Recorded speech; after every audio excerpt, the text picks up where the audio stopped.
நம்ம செய்கிற நிறைய தவறுகளுக்கு அப்படிப்பட்ட முடிவு தான் நமக்கு வர வேண்டும், அப்படிப்பட்ட முடிவு தான் நமக்கு கிடைக்கணும். ஆனால் ஆண்டவர் என்ன பண்ணுவார் அப்படின்னு சொன்னால், நம்ம அவருடைய கரத்தில் விழுந்து மன்னிப்பு கேட்கும்போது அவர் அதை நமக்கு சாதகமாக கர்த்தர் மாற்றிடுவார். அப்படி எத்தனை பேருக்கு கர்த்தர் செஞ்சிருக்கிறாரு. இதுக்கு முன்னாடி நீங்க தான் மிஸ்டேக் பண்ணியிருப்பீங்க, நீங்க தான் தவறு பண்ணியிருப்பீங்க.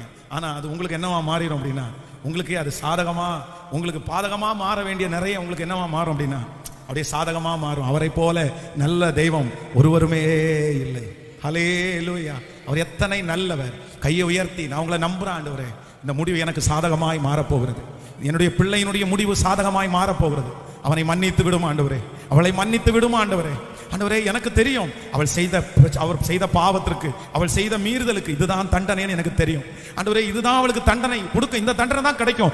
ஆனா நான் நம்புகிறேன், ஊழியக்காரர் சொல்லுகிற உங்க வார்த்தையை விசுவாசிக்கிறேன். இது மனுஷனுடைய வார்த்தை அல்ல, இது பென்ஸ்பாஸ்டருடைய வார்த்தை அல்ல, இது கர்த்தருடைய வார்த்தை, இது ஜீவனுள்ள தேவனுடைய வார்த்தை.